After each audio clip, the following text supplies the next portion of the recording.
Yahoo Finance today has released the stock numbers from Adidas, Nike, and Under Armour for the past 12 months dating back to April of 2016.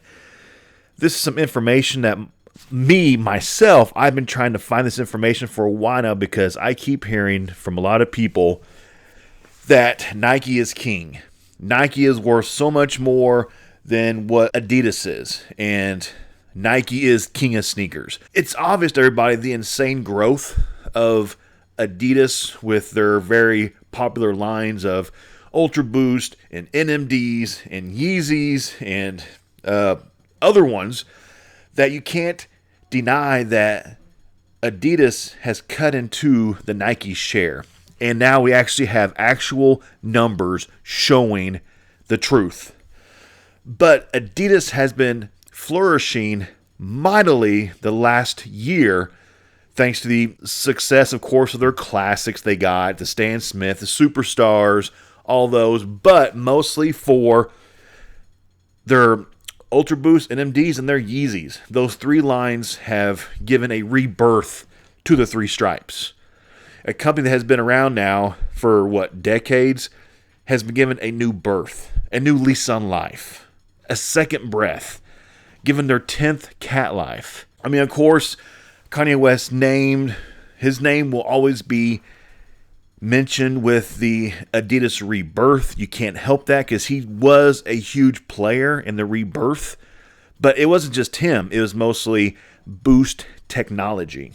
It was Boost that has given life to the three stripes. If we see here, the official Yahoo Finance tracking over the past 12 months, Adidas' stock rose 67%.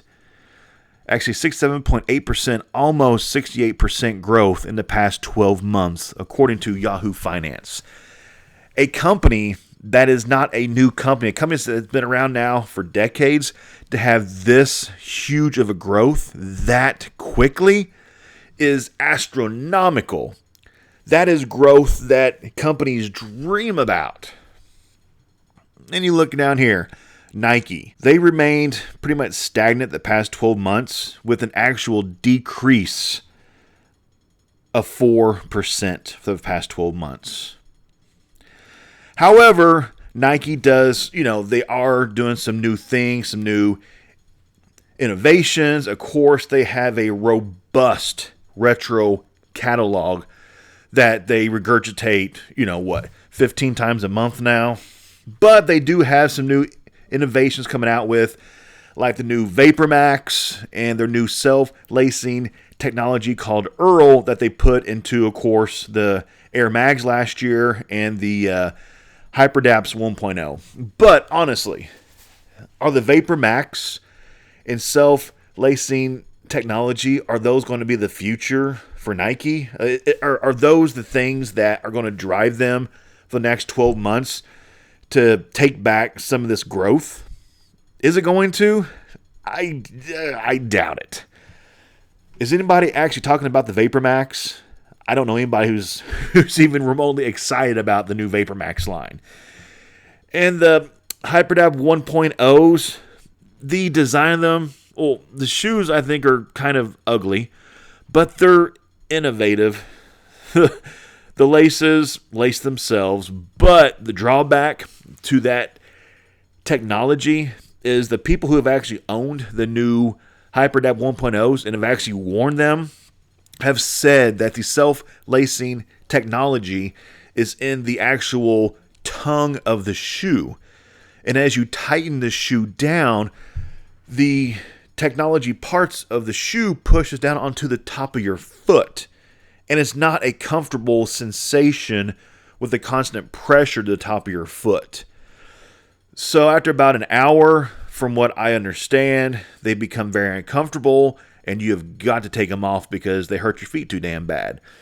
So if Earl, self-lacing technology called Earl, if that is a future, obviously Nike needs to redo a few things about Earl because it needs a little bit of fixing.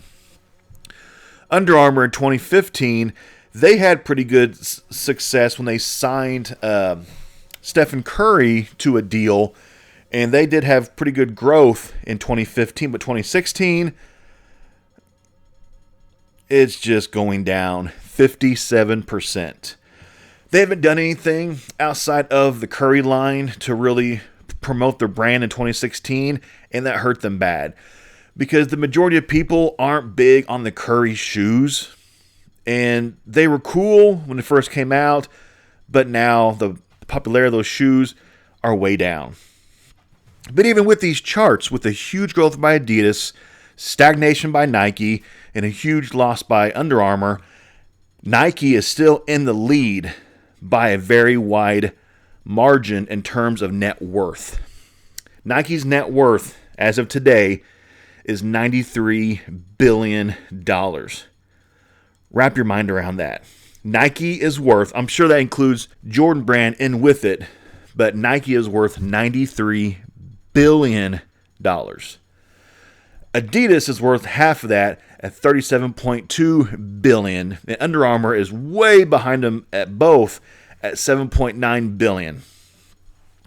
So when people do throw off the term that Nike is king, they're worth $93 billion, and Adidas is only worth less than half of that, that's true. Nike has a greater net worth.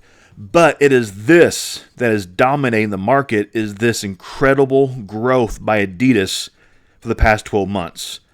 This growth, let's say in 12 more months, they might be worth $70 billion, $60 billion, and that will cut into Nike's share, and Nike will not be worth $93 billion in 12 months if Adidas keeps at this constant growth and Nike's stagnant and slowly, very, very, very slowly losing worth and share. So I'm curious, at this time next year in 2018, I have a hunch Adidas and Nike, they might be pretty close in terms of net worth. I wouldn't be shocked because Adidas is constantly pushing what the people want. We want more Boost. They make more Boost. They're throwing Boost on the older models. They're even putting Boost now into the EQTs, putting Boost into the Stan Smiths. They're boosting everything. And as we all know, Boost is life. It's comfortable. Under Armour, they're slowly dying in terms of net worth. Under Armour, though, the $7.9 billion, I have a hunch that most of that is probably in their line of clothes, obviously not shoes.